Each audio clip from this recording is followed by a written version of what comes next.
It's funny, and maybe it isn't funny. Maybe this is the thread. Throughout my life, my loves were sports and reading, and I guess I wanted to be a writer my whole life as much as I wanted to be an athlete, and I was able to carry the two in my head and in my soul at the same time. And so when I got cut by the Chiefs, the first professional story I wrote was about getting cut, and I hadn't thought about it. But that's what I did. And I guess I used parts of that diary that I had lost track of now for over 30 years. And I wrote a little thing for the Peoria Journal-Star. I think I got $50. And that gave me a sense of justification. Like, okay, you just got paid for writing. You got paid for playing football for a while, now you got paid for writing. Maybe you can do this. I needed that confidence builder. And then based on that, I wrote a letter to Sports Illustrated. And I didn't know who I was writing to, but I said, I'm a published author. Would you be interested in me writing a first-person story for the magazine about having played football and then being cut, going to Kansas City Chiefs training camp, getting cut, and trying to sort out your life after that? And fortunately, they said yes. That took a while. That got published the next year. That was like my second major piece. And I started doing some newspaper things and freelancing for other magazines. And before long, I was writing more and more for Sports Illustrated. And then I wrote a book after I'd been out of college for a while, for about, 3-4 years. 3 years, I guess. I was still pretty young. I was like 24, 25 when I started doing that. And I always came back to thinking about football and training camp. If I could do this, if I could run up this hill in this miserable, miserable heat when I'm in the era when they wouldn't even let you drink water, as stupid as that is, then I can write a book. How do I write a book? I don't know. I had no idea. The pain of that was more than anything I've ever had. Nobody tells you how to write a book. So I did. I kind of staggered and stumbled and finally got there. And one thing led to the next. And before long, it's like, what do you do for a living? Oh, well, I'm a writer. I'm not the kind of person that can stay hooked on something without some kind of acceptance from the authorities and people, the public. If critics had said, "Oh my God, what are you doing as a writer? You can't put one word in front of the other. This is pathetic. I'd give you an F if you were in my freshman English class." And I didn't always get straight A's in writing. I would get a lot of things from teachers in college who would say, "Huh?"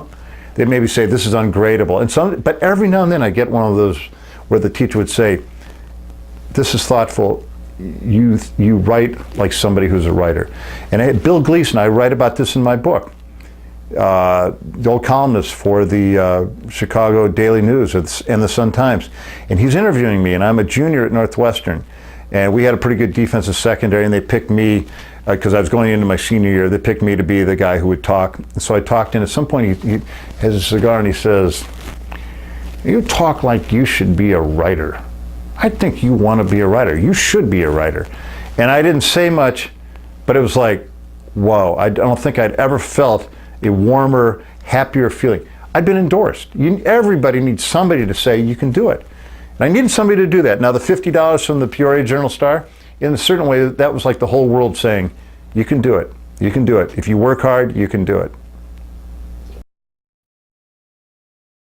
The sports writers on whatever, radio or TV, is the granddaddy of them all, of every sports talk show roundtable that's come after. I didn't start it. Those guys started, Ben Bentley, Bill Gleason, Bill Joust, and George Langford for WGN radio in the mid-70s.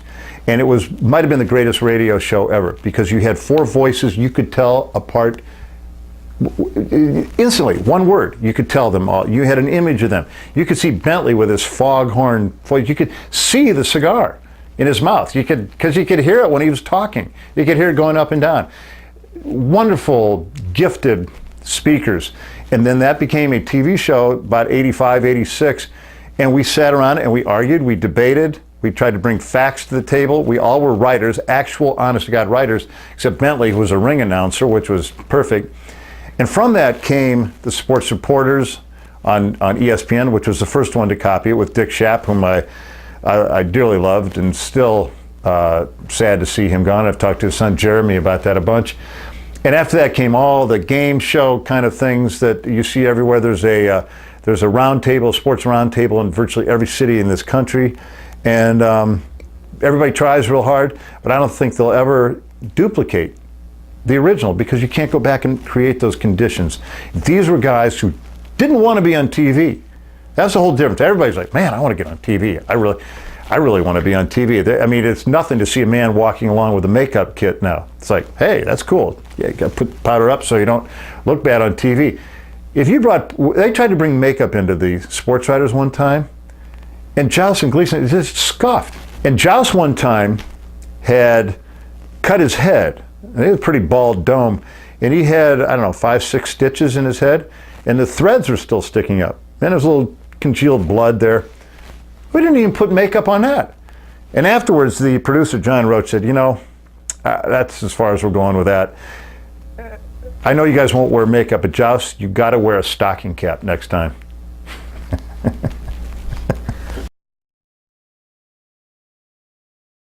The raw body humor of Dan Jenkins. Oh my goodness. I mean, he spawned countless clones. Frank DeFord taking the profile and turning it into a miniature novel. Roy Blunt bringing this kind of wordplay and word usage and puns and kind of dry, esoteric humor to sports. I hadn't seen any of that stuff before. And each one of those writers, those 3 styles, has been embodied by a next generation of Sports Illustrated writers. Rick Riley is a direct descendant of Dan Jenkins. Gary Smith is the direct descendant of Frank DeFord. And Steve Rushin is a direct offshoot from Roy Blunt.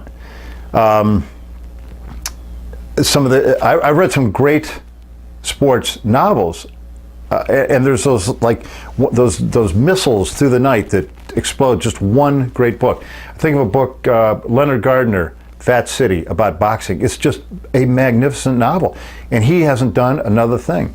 And it's just he caught it all. There's just the writing is just blow your head off.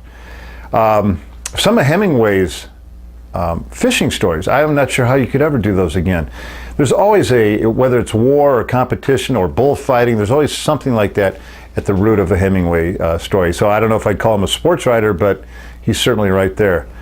And of course, when it comes to deadline journalism, writing a column, I mean, there have been the great ones, Red Smith, and there's still so many good ones writing right now.